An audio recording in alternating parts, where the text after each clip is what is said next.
Oke, kita lihat soal ini. Ini tentang memperlemah tidak memperlemah ya, atau melemahkan tidak melemahkan. Ini sering banget muncul di soal penalaran umum.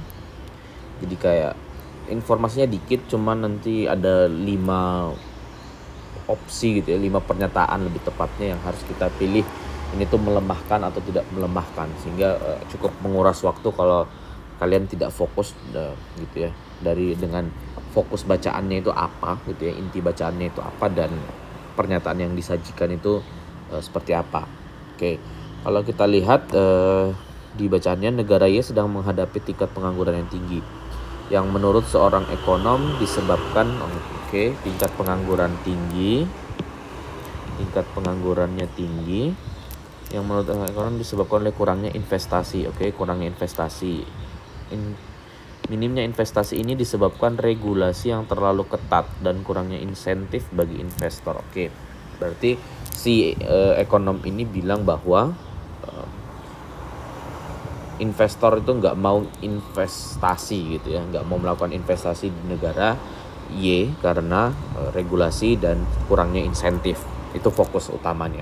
Sehingga pernyataan kalau dia menyebutkan tentang insentif, tentang regulasi, kemungkinan itu harus kita cek benar-benar gitu ya.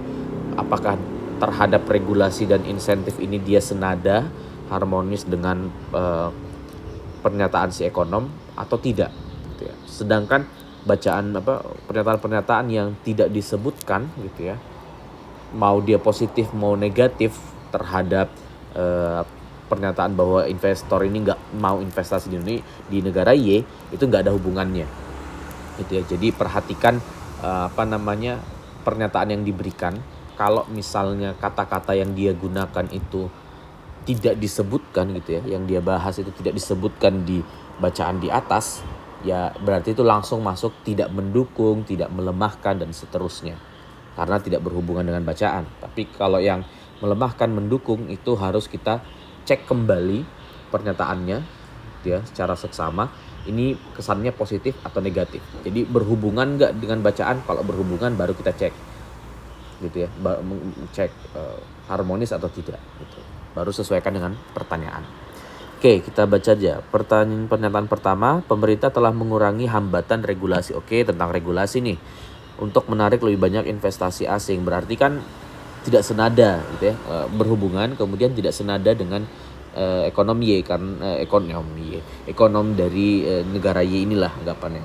Nah, jadi si ekonom ini kan bilangnya banyak regulasinya nih. Nah, pemerintah bilangnya udah ngurangin tuh hambatan regulasinya, berarti melemahkan pendapat si ekonom.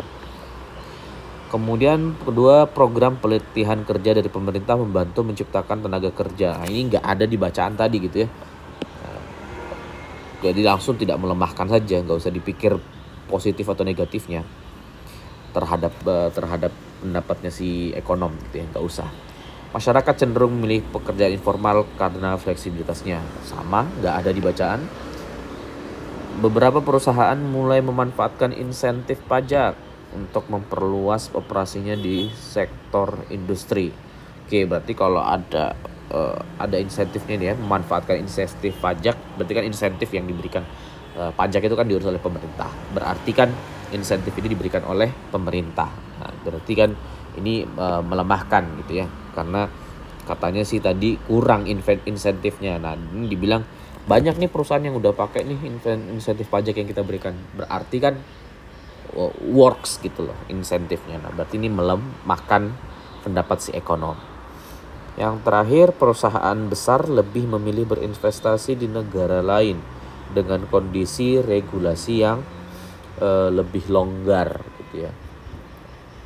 Ya, ini regulasi berhubungan, tapi konotasinya apa? Dia berlawanan atau searah gitu ya. Berlawanan atau searah dengan pendapat si ekonom ya. Kalau dia bilang ini lebih berinvestasi di negara lain karena kondisi regulasi yang lebih longgar ya, karena berarti negara Y-nya terlalu ketat regulasinya. Berarti searah dengan pendapat si ekonom Y. Berarti bukan melemahkan tapi tidak melemahkan. Berarti jawabannya yang pertama itu melemahkan, kedua, ketiga itu tidak melemahkan, keempat melemahkan, dan yang kelima tidak melemahkan. Kayak gitu. Semoga bermanfaat.